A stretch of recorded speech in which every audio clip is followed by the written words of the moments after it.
Hello, everyone. It's great to see you. Today, we're going to be talking about another part of the United States. This place I have actually never been to, and so very excited to be able to share this with you. Today, we are actually looking at Montana. Montana is famous for a lot of things. Number one, their very beautiful landscape. They're very famous national parks, such as the Yellowstone National Park. I believe that's actually located right here, so maybe not directly inside Montana, but we also have the Glacier National Parks as well. It's located in the most northern part of the United States, also in the pretty western front as well, and this is going to be significant to what we're talking about later, so keep that in mind as well. Okay, let's look a bit into Montana and its landscape. Very beautiful, right? Very western feely. Also, wow, just the amount of natural beauty here is astounding. Very lovely place to be. Today we're going to be looking at 3 historically significant places here in Montana. We're going to be looking at each site's cultural, environmental, and political significance to us today. A lot of these are going to be from the 1800s. Let's go all the way back to 1846. What was happening in the United States at 1846? Well, most importantly, what was happening is that a lot of the people that were living in the New England states on the eastern front here were now trying to expand towards the west in what is now known as this idea of manifest destiny, that they have a kind of a divine destiny in going all the way and conquering all of this land to share freedom and share democracy, all these important ideals. And so a lot of the most important people, especially those in the government, were trying to push for this movement. And so that is the kind of time around which 1846 is placed in terms of history. The first place we're going to be looking at is actually in the very early stages, even before a lot of the most significant traveling was done, and this is Fort Benton. Let's go to Fort Benton. Now, Fort Benton is a fort. So it's actually next to a river here, so I might just show you this river, actually. So this is the Missouri River that runs across Montana, if you see, very beautiful here. And Fort Benton is a particular fort in this place, and actually I'll show you a picture because it doesn't really show, but this is Fort Montana today. So Fort Benton today, very beautiful, located in Montana. So this fort was actually founded in 1846 by the American Fur Company, and it's located along the Missouri River, north central Missouri, and this is really known as the birthplace of Montana itself, because Fort Benton was a major fur trading post and later a key head of navigation of the Missouri River. And so even before railroads arose with the Industrial Revolution, this was an important place for freights and migration into inland west, during a time when a lot of technological developments that we would see later in the 20th century wasn't available. And so this place was really linked to a lot of trappers, settlers, and also a lot of native nations that lived previously. And so a lot of the gateways to the Pacific Northwest, the town's growth and decline mirrored the evolution of American transportation, actually. It flooded with riverboat. It used to be a very, very heavily populated port, but with the railroads later on, this fort would be less and less visited. And so the Fort Benton actually includes a lot of history about commerce and conflicts. A lot of indigenous nations also came here and engaged in a lot of the economic trade, such as the Blackfeet. And so along here you will find very different places. Also, you will find the old Fort Benton. And so I will actually search that for you. Old Fort Benton. And it's right here, if you see. And Old Fort Benton is a historical riverfront, so it's preserved here very, very well right across the Missouri River. It would be very beautiful to visit here, I imagine. Also, we have different museums here. I believe there is the museum. There is a museum. Sorry about that. I believe it is the Museum of the Northern Great Plains.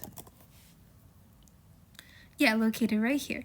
So you can actually see a lot of the historical things, especially that are significant to the Missouri River here as well. Very, very cool place to visit if you have the chance to do it. Inside looks like this, very Western feeling. I absolutely love this kind of vibe. So very, very beautiful. Very different, lots of different historical places as well. And just look at that. Look at this cute little animals. Very awesome. Just really, really cool. I obviously have never been to this place. It would be great if I could actually go to some of these places, take pictures, and share them with you. But unfortunately, we kind of have to make ourselves do with this. If any of you guys have had a chance to visit either the Museum of the Northern Great Plains or the Museum of Upper Missouri, located very close to here, please offer any information that you have about here. And also, if you have any information about the native tribes, fur traders, steamboat captains, either on a personal level, whether your grandparents, grand ancestors were involved in this, please do share any information you have down in the comment below. Okay, let's move on to about 20 years later, 1 or 2 decades later, and we're actually going to go to a significant time in history where a lot of golden mines were discovered along the west, and so people were rushing, especially to California. They were like, oh, there's a gold rush, and so people were moving in at a rapid pace. And what was significantly an important place for Montana was actually Virginia City and Nevada City. So let's go to Virginia City. Virginia City is a town here in Montana, and it became a significant capital, and it actually became the capital of the Montana Territory because it was booming so much with the gold rush. And so if you see here, very beautiful old-timey buildings here as well. That is absolutely stunning. Wow, imagine what it would feel like to live in a place like that. But this gold mine was actually discovered first by a man named Alder Gulch, and it became, and as people were rushing in really quickly to get the gold, it actually became famous for lawlessness and for kind of a lack of the justice system. Also famous for the notorious Montana vigilantes who were hanged because they were suspected of outlaws, but these were very, very specious judgments here placed on possible innocent people. And so those kind of things occur, and this really represents the very early frontier spirit of the American West, the very fast gold rush. And so how resource the booming of a resource, the booming of gold, shaped early settlement, how it shaped governments, and even caused outright violence to a lot of people. And so after the gold decline, Virginia City was actually preserved almost intact, and so you'll see a lot of this old-timey building, very, very beautiful, right? You'll actually see this. It is one of the best preserved 19th century mining towns in the United States. So very, very beautiful, very beautiful.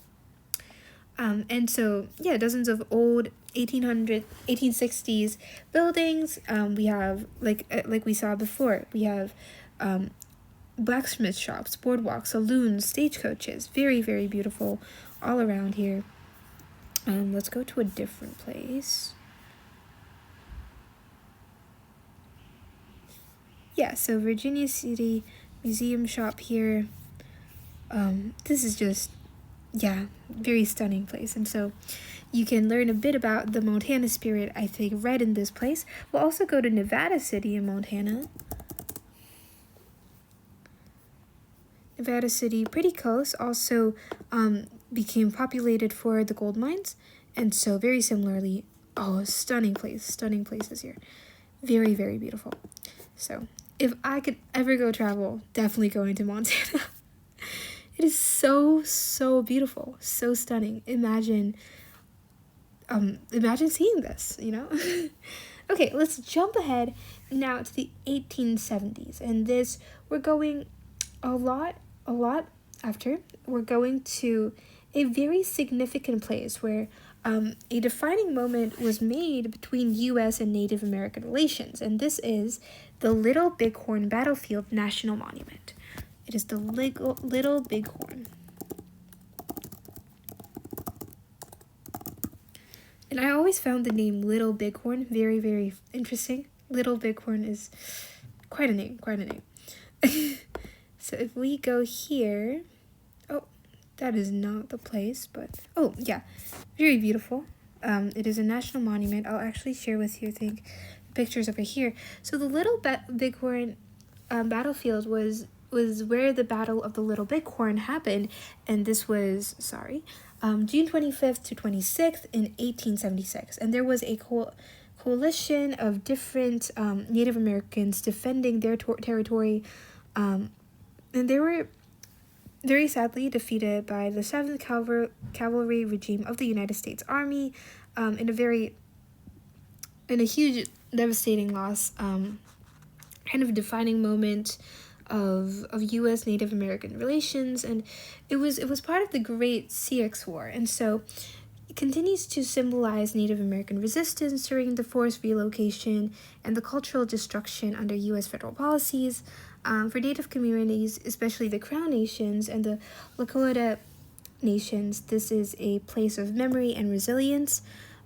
Lots of deaths, especially Native American deaths. The red tombs here are actually representing Native American deaths. These gray tombs here, tombstones, are representing American deaths. Both sides, very tragic losses. I think it's really historically a very sensitive topic, especially when it comes to the history of the United States, but acknowledging in some part the violence and the devastating things that happened to Native American populations at the time of American expansion, that they were forcefully relocated, they were violently moved. These kind of histories, I think, are significant to understand as well. So, yeah, these sites now show memorials of both U.S. soldiers that tragically passed away and Native warriors, and by commemorating and remembering both, I think we can really understand, try to understand both sides of this history. So very, very important that we understand. Yeah, guys, this is a bit about the significant places in Montana.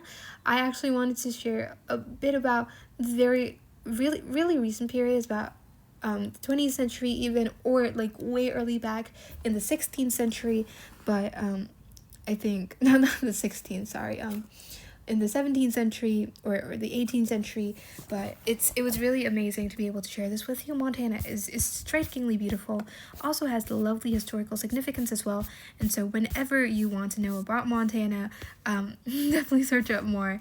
I am definitely hopefully gonna make a part 2 about this, because I really fell in love with the state. Absolutely amazing.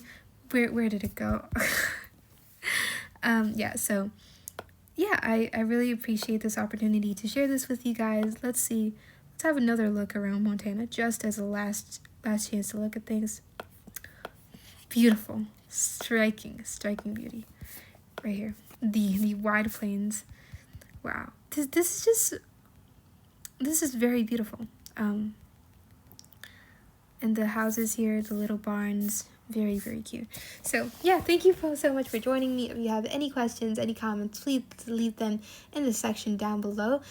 Feel free to offer me anything, any state that you want me to visit, any country you want me to visit, and I will be there in a heartbeat. Thank you so much for watching, and have an amazing day. Bye.